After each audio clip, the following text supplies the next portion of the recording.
Here 17. That was Jerry Jones on his Tuesday morning radio appearance saying that the buck stops with him when it comes to staffing decisions.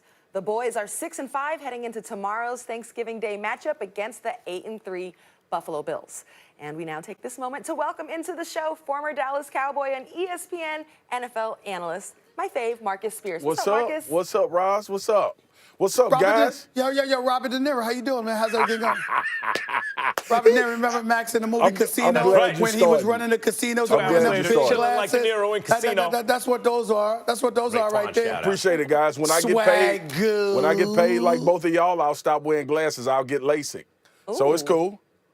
Yep. Stephen A., you just got a new contract. Can you sponsor that? Yeah. I don't have a new contract. I don't know what y'all talking about. Let's get to it. Max, I'll start with you.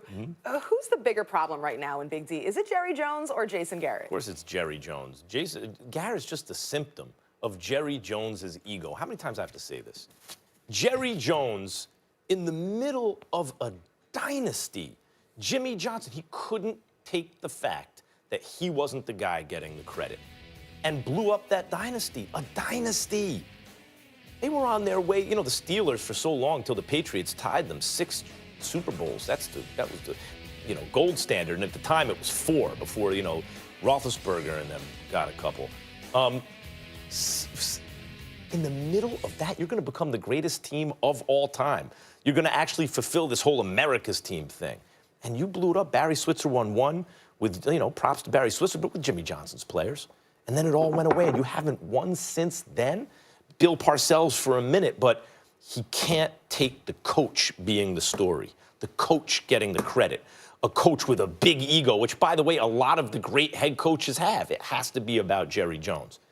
And he took this whole season with a Super Bowl roster.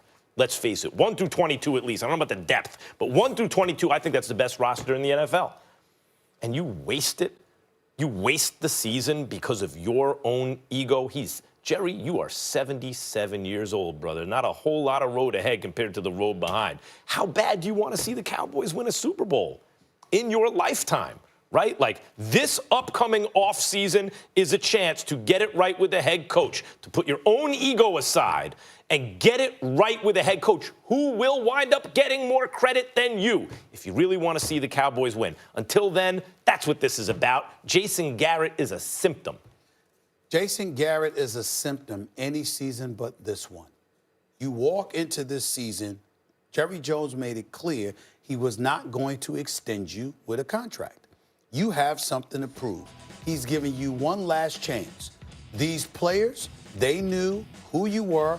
Enough of them clearly support you. Nobody has spoken out against you, and that matters. And one of the things that gets on my nerves is how folks, engage in collective amnesia. We've written and reported stories about Dallas from an historical perspective in this regard. Jimmy Johnson takes over the helm. Jerry Jones goes to him and says, "What do we need to do to win?" And Michael Irvin reportedly highlighted all the dudes in the locker room who needed to go. Get them the hell out of here because they ain't about winning. Michael, the playmaker, Irvin, did that.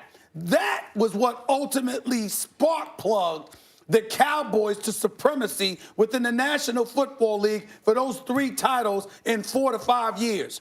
We forget that. We look at Jason Garrett right now, surrounded by a plethora of players, all of which, Jerry Jones has paid and paid handsomely outside of Dak Prescott, who's still balling, Amari Cooper, who was still balling before this past weekend's game. The reality is that Jason Garrett has known the mandate. He's known what is at stake. And we can't look at this roster from top to bottom and say that the Dallas Cowboys are not one of the top 5 most talented teams in the entire NFL. I know from an historical perspective, everything is on Jerry Jones. I know that he should have got rid of Jason Garrett years ago, which I've said on numerous occasions. But there is no denying that this particular season, you got to be damn near bad, at the very least below average, to be messing this up the way that Jason Garrett is messing this up. Go ahead, Marcus. I agree with Max. Let me say that. And Stephen A., I understand 100%, and I agree in some aspects with you. But this has nothing to do with Jason Garrett. We look in context of everything, right? You're the CEO of a Fortune 500 company. You own a Fortune 500 company, and that company goes under. They're not going to talk about the CFO. They're not going to talk about the lawyer team. They're not going to talk about the board. It's going to fall on the CEO. It's going to fall on the owner of the company. And Jerry Jones, for a few years now, because we all can agree that we thought Jason Garrett probably should have been gone a little bit earlier than what he will be this season. For all intents and purposes, let his personal relationship with Jason Garrett possibly cost him an opportunity to play in the Super Bowl. Let's just be honest about that. Like, Jason Garrett has not done a good job. This team is 6-5. Obviously, with a roster that should be good enough and competing in the NFC, like we're talking about the San Francisco 49ers, like we're talking about Minnesota, like we're talking about teams that'll be there in the end. The problem is Jerry Jones. And it's not Marcus, a bad. Go ahead, Max. Question about coach for a second, because obviously you and I agree that it starts at the fish rots from the head down.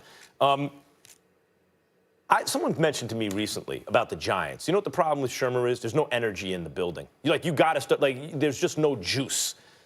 What about Garrett? Is there energy in the building? Is there juice in the building?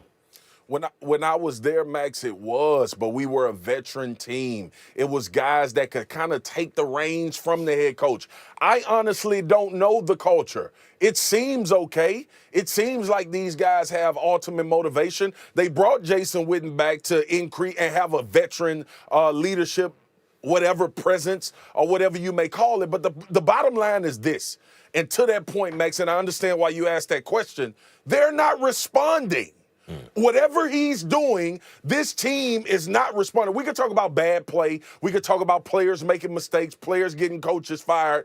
But at some point, there's a turnaround process. You know who we hadn't talked about in a bad way? It's the Cleveland Browns. And obviously, we knew they had an issue. They had an easier schedule coming up. But that's the process. We talking about the Cowboys having to win their division to get in the playoffs. This team should have already possibly locked up a playoff spot. That's how good they don't beat good teams. Should be, right? 4 losses to winning teams. Now, if you want to point to something, and I've said this 100 times, if you want to point to anything, what hasn't been done yet in order to help the Cowboys get better? For anybody that's arguing that this is not a situation where Jason Garrett is the only problem, what hasn't been done? We've already mentioned players have been paid. We've talked about the systematic changes in the offense. We've talked about defense with Christian. So what hasn't been done, draft Marcus? well. What hasn't been done, Marcus, other than firing Jason Garrett? What hasn't been done? That's it, Stephen A. And you So know Marcus, who calls that shot? Jerry Jones. Jerry Jones. But what happens if they lose to the Bills, Marcus? Do you actually think something would happen after that? If they lose to the Bills, the hammer is coming down this week. I think so. Because it's the inevitable. I agree with you. I agree with you, but here's where I think you and I are disagreeing. What I'm saying is, as we sit here today, we know coming into this season that Jason Garrett should have been replaced. We understand that. The fact that he wasn't replaced, now here we are after week 12.